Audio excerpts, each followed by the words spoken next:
welcome to Sew Pretty Kitty. This is my vlog where I talk about all the things I love about sewing. Welcome back if you're a subscriber, and if you're new, stick around if you love sewing, because I'm going to be talking about trouser fitting triumph today. I'm so excited. I was given some lovely stretch cotton sateen as a gift from my friend who runs the upholstery workshop in Wiltshire. And I showed this in the last video. Really beautiful stretch cotton sateen with about 5% stretch to it, so perfect for making trousers. And when I was thinking, I took part in Me Made May on Instagram and realised that actually, although I've got lots of really beautiful dresses and occasion wear, I don't have that much in the way of day-to-day clothing, and I'm really much more of a trouser wearing girl than I am a dress or skirt wearing person. So I really needed to get the fit right on a pair of trousers. So yeah, I've got this lovely navy spot and also some navy with beautiful cream coloured butterflies all over it. So really wanted to put that fabric to good use, and I think I might have cracked it, almost anyway. They are pretty much perfect. So last year my mum bought me the Sew Over It Ultimate Trouser pattern. I think it was for my birthday. I was really keen to have a go. They look so chic and elegant on the illustration, and I made a toile, or I don't suppose, well, a kind of toile, yeah, out of denim. My first thought was make the short version, get the fit right with the shorts, and then I could move on to the trousers. I didn't want to waste fabric if I couldn't get it perfect. And so I made the shorts up in a denim, and I had all these issues with like excess fabric sort of bagging at the crotch, and it kind of put me off a bit. But I went ahead and made a pair of sort of blue gingham ultimate trousers in a size 12, and they are just, they don't fit. They're not flattering.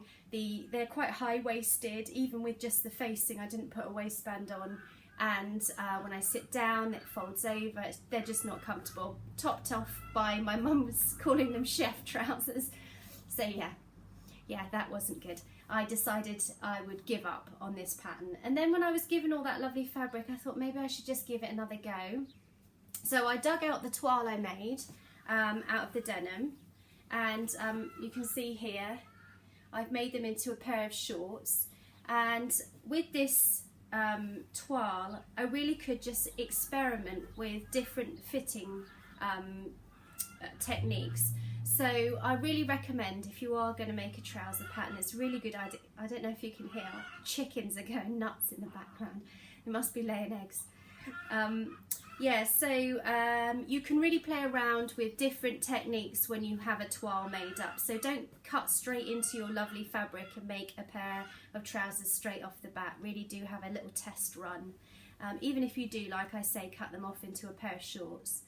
So these I have finished. I figured that what was causing my problem to begin with, I thought, was the crotch length on the trouser pattern. So I watched a couple of YouTube tutorials on how to alter the crotch length, and it's kind of really in-depth. It's too in-depth really to go into on a short vlog video, but if you're interested, there are lots of different tutorials for shortening and lengthening crotch depth.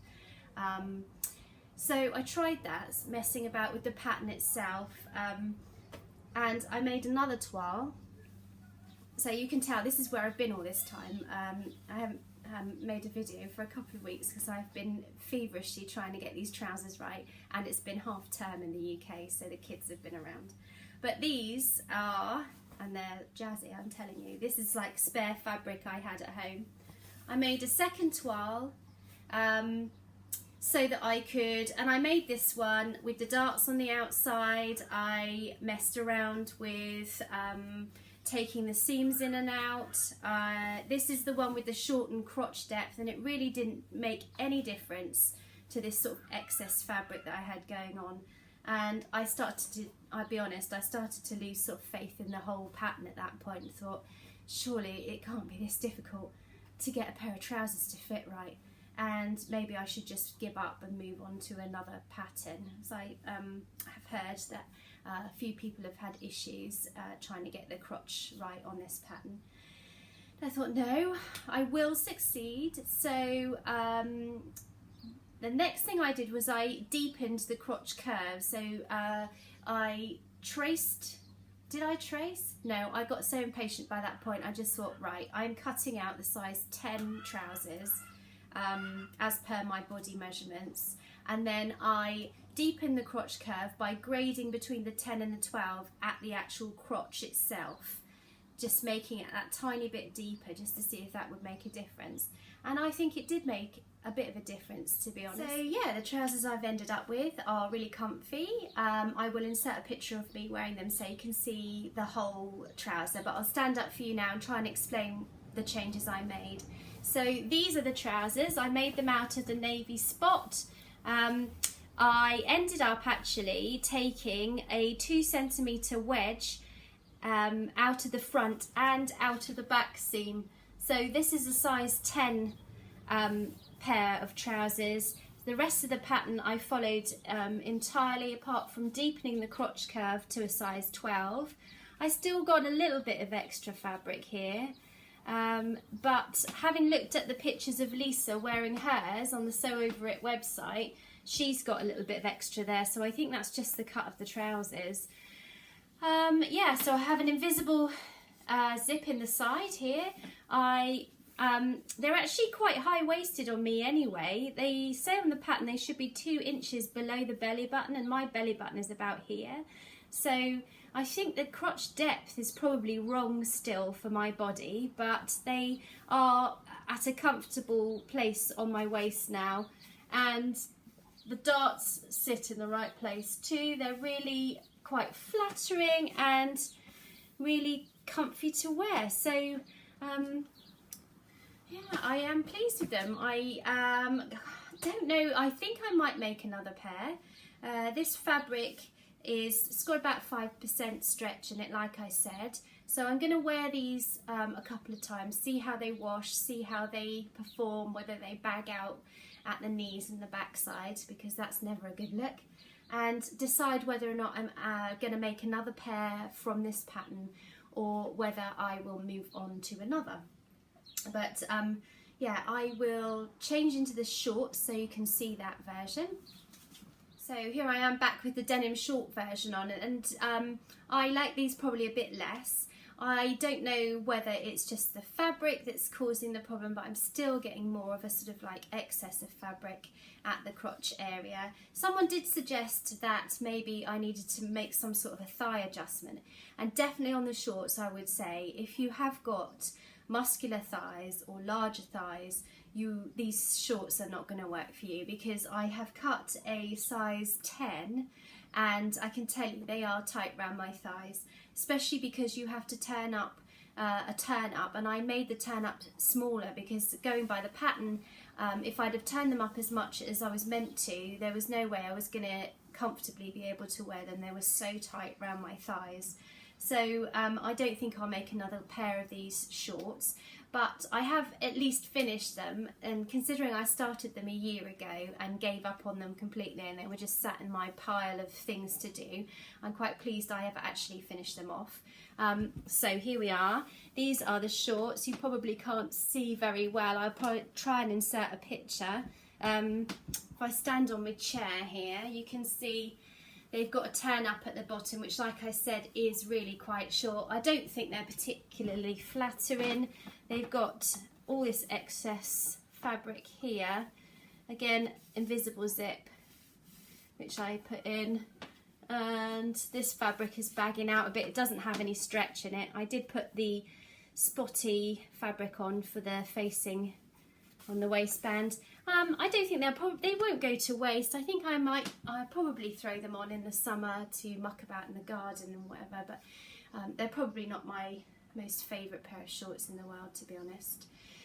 So yeah, the ultimate trouser pattern, I'm happy with the result. There were a lot of hard work. I think trouser fitting in general is a lot of hard work from what I hear.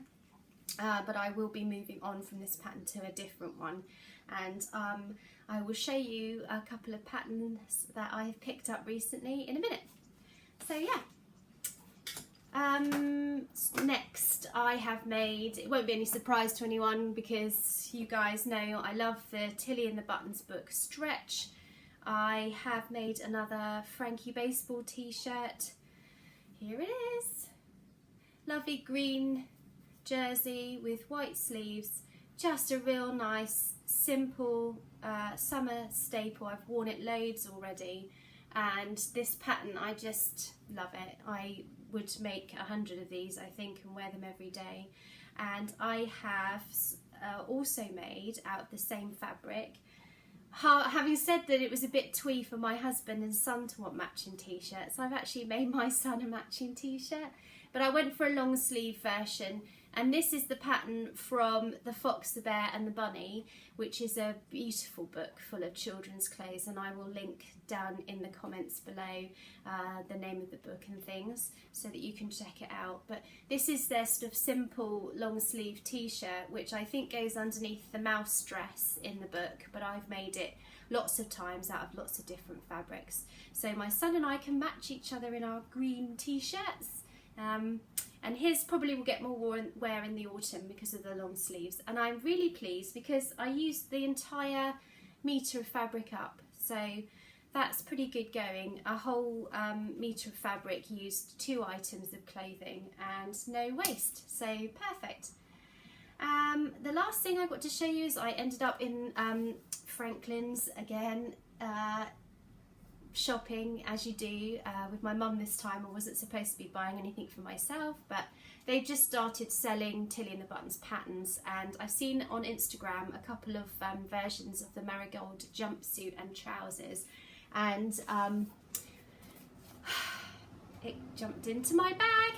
So you can see on here you get a jumpsuit and a trouser pattern. Loads of people have made the trousers. I fancied having a go at something a bit more relaxed fit and comfy for the summer months, so I might just start with the trousers and see how I get on before I do the jumpsuit. That would be a good way of finding out how it fits. But I do find that Tilly's patterns tend to fit me better straight off the straight out of the packet rather than the sew over it one. So I will give this a go. And also, whilst I was in there, I saw on Instagram, if you guys checked out the Stitch Sisters yet, they have the most fantastic episodes, sewing related vlogs. So go and find them if you haven't watched them before, they're brilliant. And I saw one of the girls from that wearing the Zadie, and what she'd done is she'd just done a striped panel on the front and the rest of the dress was black, and it looked really, really lovely. So I thought I might have a go at this, the Zadie. This is another pattern for a really stable knit, a ponted aroma or something. Yes, and I like the fact that there's colour blocking and you can sort of pick and choose what colours. I think I might go for a grey and a black to begin with, more of an autumn make, so you won't see this in my vlogs just yet, but it's in the stash waiting to be made up. So yeah, I think that's all I've got to talk about this week. I hope you're having a lovely time in the sunshine, and please press the like button if you like my video and subscribe. I think I'm up to about 700 and something subscribers, which is amazing, and when I get to 1,000 I think I'm going to do some sort of giveaway, so please subscribe if you like watching my videos, and I will see you next time.